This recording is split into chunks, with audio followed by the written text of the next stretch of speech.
Have you ever felt like you're walking on eggshells trying to manage somebody else's behavior? Maybe you've set a rule one day only to find yourself making exception the next. Today, we're talking about one of the most misunderstood and maybe underused tools in behavior management, which is boundaries. And trust me, if you think boundaries are about control, you are missing the point. If you are caring for someone else, whether paid or unpaid, and no matter how many hours you do it, did you realise that you may be missing out on thousands of pounds of discounts for things that you may use every day? The Able to Care podcast is proud to be sponsored by the UK's #1 carers card. Started by two best friends who recognise that carers deserve better and are 100% committed to helping to change the lives of all carers and bringing them together as a strong community. Carers Card UK provides support, recognition and rewards. It offers reassurance by providing an ID card that helps access emergency information when needed, while also unlocking discounts, a wellbeing hub, a carers circle tool and a community through their app. All of this for less than the price of a box of chocolates a year. There are discounts on gym membership, days out, electrical goods, clothing and even glasses. Let others know you care while taking a little care of yourself with an ID card you can be proud of. Visit carerscarduk.co.uk/promo code/able to care today to order yours.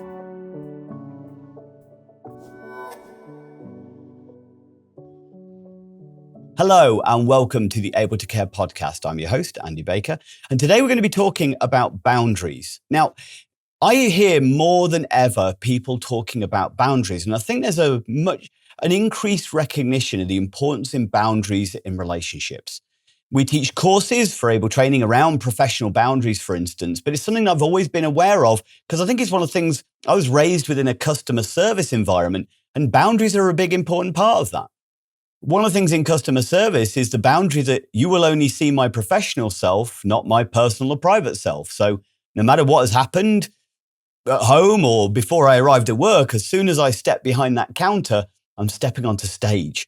You are meeting the best of me rather than the worst of me. If I'm feeling poorly, you'd never know it. And the professional boundary in that circumstance is because what I'm going through in my personal life is kind of none of your business. And that's not because in a derogatory way, in the fact that, it shouldn't matter to you or you wouldn't care, but it's because I'm in there in a professional capacity or I'm in a helping relationship. And that helping relationship, I have the responsibility to ensure that we're maintaining that professional boundary, which is in this circumstance, when I'm behind the counter, I'm here for you, but you're not here for me. Now that then maps across to all different types of environments. So those of you who are working in care, for instance, it is a customer service business. The individuals that you support and look after are in a way your customers. If it wasn't for them, you wouldn't have a job.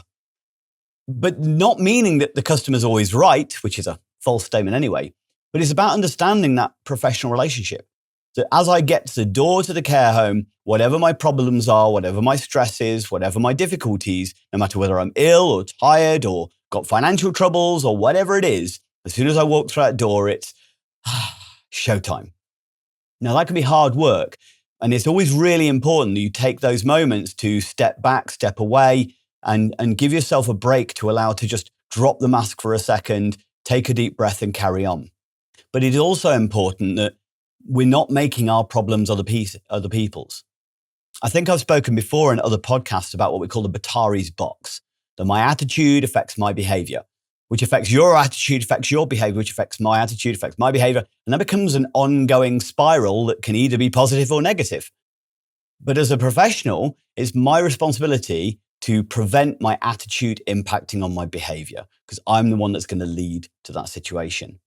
Now, for those of you who may be caring for a loved one or caring for a child within your household, whether it be a parent or a foster parent, I understand that it's a little bit different because you've got different relationships with those people. They are your loved ones. But again, it's a case of what are we in that particular moment? What do they need us to be in that particular moment? Now, it's important that we have boundaries around that. And this is where boundaries come into play again from a personal self. So professional boundaries is that maintaining a professional relationship. But when we're looking at personal relationships, it's recognizing what we can and can't cope with and making sure that maybe we're explicitly managing our boundaries. Many of us out there, maybe, or many of you listening, may find that you can fall into the trap of being a people pleaser at times. So even though you've had a really rough week, even though you're really tired, maybe you're emotionally run down, you're not at your best in the slightest, but then a friend invites you to something or asks you to do them a favor. And even though you really don't know whether you can manage it, you don't want to do it, you end up saying yes just to keep them happy. Now, there's pros and cons to that, I suppose, that sometimes it is nice to do things for other people, but sometimes you need to recognize, well, is that in their best interest anyway? Maybe I'm not going to be my best at this particular moment in time. They're not going to get the best me. We're not going to have the best time. And I'm then going to potentially, my social battery is run down, and I'm then going to suffer as a result of that for the next 2 days and be less efficient and less helpful or less able to cope. So actually having a boundary in that situation going, do you know what? I'd absolutely love to join you, but I am absolutely shattered. I just don't think I can do it tonight. But that takes a lot of courage. It can be really difficult for some people to be able to kind of have that boundary and put that in place. I know on other podcasts, we've spoken about taps and drains, and that knowing who the taps are, the ones that give you energy, and knowing the drains, the ones who take energy, are really important as far as self-care is concerned and emotional management is concerned. That doesn't mean you should never help somebody that is a drain because, hey, you're their tap. But you need to have boundaries. Maybe it's a case of we're only going to do it for an hour. I learned a lot about this when I was training in a lot of psychotherapy disciplines. The importance of, well, why do therapists only tend to do kind of 50-minute meetings? Because it's tiring. And therefore, having that boundary, that consistency, that this is a time frame that we're working from, is important. Now, when you are in your own environment, you can still have boundaries. You can still have rules. The thing is that people tend to think that boundaries are a bad thing. But boundaries aren't about punishment or control. They're about creating safety, predictability, and trust. Why would I trust somebody who is completely unpredictable, who doesn't have any boundaries or rules, who I can manipulate and just coerce into doing whatever I want to do? You're not reliable. You're not safe. Thinking about it from a survival point of view, I need somebody who knows what's going on, is got a level of understanding and control and can keep me safe. And if suddenly they don't seem to have any boundaries or rules or understanding, then that's not a safe person. So boundaries actually denote this kind of safety. If we put it this way, like imagine a world where traffic lights changed randomly, or the rules of the game just kept shifting. How would that make you feel? You'd be confused. You'd never feel like you knew how to play or how to get there, or cars would keep crashing into each other because they'd not know how it worked and what to do. Now, for individuals who struggle with emotional regulation or impulse control, unclear boundaries actually create anxiety, frustration, and often escalations as well. Maybe a good way of looking at this is, can any of you think of a relationship where maybe there was a point in a relationship where there was a little bit of lack of clarity around what the rules and what the boundaries were? A good example could be the early stages of a romantic relationship, for instance, whereas a case where a few dates in and we don't know, are we going out? Are we exclusive? Are we boyfriend or girlfriend? Whatever it is. But that can feel a little bit, I feel uncertain. I feel unsure. I feel insecure. I don't know what I am and aren't supposed to do. I don't know what they're not doing. And that can lead to disconnection, distrust, and challenges. So having clear boundaries in any relationship is really important. Boundaries provide a framework where people can feel safe, they know what to expect, and they can learn to navigate the world around them more effectively and navigate the relationship with you more effectively. Now, there is a myth that boundaries are restrictive. Some people believe that setting boundaries is unfair or controlling, and I come across it an awful lot with some parenting models. The case of it's just completely like, we should let the kids do whatever they want to do. But boundaries are really important. Boundaries help people to feel safe. A wonderful example of this, and I may have mentioned it on the podcast before, but I got taught this by a foster parent. Because a lot of people think that kids don't like boundaries, but kids need boundaries. They love boundaries. They just don't always know they do. And a great analogy to understand, so why do they push against them all the time, is on a roller coaster. On a roller coaster, we have that harness that's pulled down over our shoulders that holds us in. But what does everybody do to start off with? Well, they push that harness as hard as they possibly can.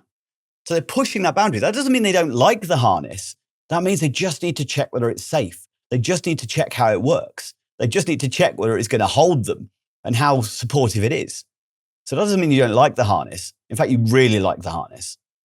So without a boundary, sometimes there is an inconsistency. It causes problems around behaviors because it's not about stopping people doing things. It's about guiding them towards healthier interactions. Is it okay for us to hit other people? No, it's not. The boundary needs to be put in place. Is it okay for me to run across the road without checking both ways? No, it's not. It's going to end up with me dead. So therefore, and you could say, well, they'll learn from their own mistakes, but things like that, that's not appropriate. So think of boundaries like the rules of a football match. Without them, the game's chaotic. Rules don't take away the fun. They create the environment for it, because otherwise nobody knows what it is. I get teased sometimes because I love organized fun. I enjoy having some planning, some things. That doesn't mean I don't allow flexibility within that. If I set a time to go and do something. So I do it every year. So on my birthday, I enjoy organizing what we're going to do. It's one of my favorite. It's one day of the year I sometimes get to control things in the way I'd like to. So I'll organize lots of things, but there'll be clear times going, well, we're going to be here at this time, here at this time, here at this time. I make sure there's room between to allow people flexibility and things like that. But if I didn't set any times, a number of times people just don't do anything. Now, I'm not saying that's necessarily wrong, and some people like to live like that. But if I'm looking to get a productive life and I want at the end of the day to go, that was amazing, I did day X, Y, and Z, then I need to set some kind of boundaries and some kind of plan around that. That doesn't mean that I then get to say, if we go, okay, let's change our mind, that's okay. But we know it from somewhere. So, biggest mistakes people make with boundaries. One is being inconsistent.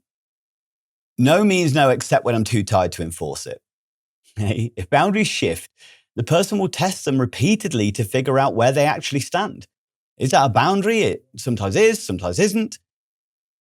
Using boundaries as punishment instead of guidance as well. If we're throwing boundaries out as if you do this, I'll take away X, instead of framing it as here's what's expected, here's what happens if it isn't followed. Making sure the recognition of this outcome, this rule, has consequences. The same as all behavior does. If I push a box, it falls off the table. That's a consequence. It's not the box is punishing me for it. But letting people know about the expectations and about the outcomes that will happen if that's not followed, it's very different from going a power struggle. If you do this, I'll do this. That ultimatum. One thing that sometimes people do forget to do, and they take for granted, and I know it's an old logic kind of parent thinking of, why should I do that? Because I said so. But people are far more likely to respect boundaries when they understand the reason behind them. Just a because makes a huge difference. I'm currently reading a book called Influence, which is all about understanding human behavior around psychology for sales and marketing and things like that. So stuff I do in my business life. And there was an example they gave that was really interesting in there, which is about a study that was done around a photocopier. They had a row of people at a photocopier, or they created a queue at this photocopier. And then a person comes in from the back and goes straight to the front and then says that they want to make some copies. Now, they tried it in two different ways, and they found a significant difference in the two reactions. When the person goes in and goes, I need to make some, can I go first? Because I need to make, can I go first? I need to copy 5 sheets, right? If they just left it at that, some people would then say, no, you can wait your turn, go to the back. We're all doing copies. If, however, the person went in and said, I need to make some copies because I'm in a rush, actually, most people let them go in front just because I'm in a rush. Actually, there's more to it than that as far as the experiment went a little bit further, in the fact that they didn't actually need to say anything else. Just the word because, just giving a reason, actually made a real difference to the people's reaction. So in another example, they went, I need to make I need to make 5 copies. Can I go first? Because I need to make some copies because I need to get these all done. Again, nothing added there, nothing new, but actually increased the likelihood of people complying or allowing that person to go first. So there is an element of just influence here, but also there's an element of fairness. Tell them why. Why is that boundary important? Why is it beneficial? I know it may feel like, well, they shouldn't be questioning me, but this is old logic and we're going into parent to child mode. And if we're dealing with an adult, that's not appropriate. But now we're learning more about understanding children. That doesn't work great either. People are more likely to respect boundaries when they understand the reason behind them. A school rule about running in the corridors is easier to follow if the student knows it's about preventing injuries, not just about doing as they're told. Consistency, fairness, and clarity make boundaries work, not fear of power struggles. How do we set effective boundaries that work? 1, keep it simple. No long explanations, just straightforward expectations. Enforce calmly and consistently. It's not about being harsh, it's about being predictable. Look, I see you've made a choice, you understand the consequence of this now, this will be instigated.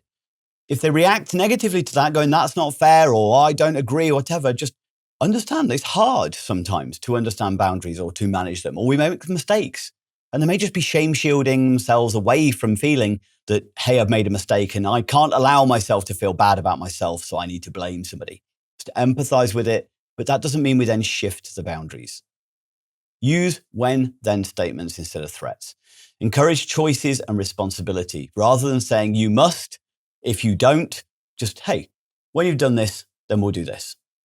I actually had a conversation just yesterday with a parent who was struggling to get his daughter to use the toilet before she went to bed. So then she was getting up later because he was telling her, go and try on the toilet, go to the toilet. And she was going to need the toilet. And it was becoming a battle. And they were going to bed irritated with each other, which is never nice for any parent. Instead, we've changed it now to, once you've been to the toilet, I'll tuck you in. That's it. Not, you need to go to the toilet. Just when you go to the toilet, we'll get you tucked in. Okay? That's it. When, then. Model the boundaries you want to see as well. If you want respect, show respect.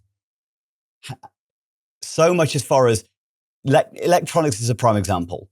You shouldn't be on your electronics, but I'm going to sit here on my phone for the next hour. You shouldn't be on your electronics, but I'm going to be watching it. We have to kind of lead by example a little bit. If we're saying this is bad for you, but then we're doing it ourselves, isn't that a little bit hypocritical? I would say, especially with children, and obviously a little bit of focus around parenting here, but generally across the board, hypocrisy doesn't tend to go down well. How did we all feel when we were told not to be engaging in social activities, and then we found out that people in power were engaging in social activities? We just went, what's the point? How dare they? Why should we follow the rules if the people who are making the rules aren't willing to follow themselves? Yeah, but how often do we do that to others? So next time you hesitate, before you're setting a boundary or enforcing a boundary, remember, boundaries aren't walls, they're roadmaps. They're a way of navigating a relationship and understanding. You don't restrict freedom, they create a safe way to navigate it. And if you're struggling with consistency, and you don't worry, you can start fresh today. What's a boundary you're struggling to maintain right now? Maybe pop us a comment or ask the question. We'd love to hear your thoughts of where you might be struggling, or maybe where you found a boundary has really worked for you and changed the dynamics of a relationship. Please give us some feedback. What boundaries work for you? What have you found difficult? If you found anything in this episode helpful, share it with a colleague or friend who could use some boundary setting clarity. Otherwise, thanks for listening.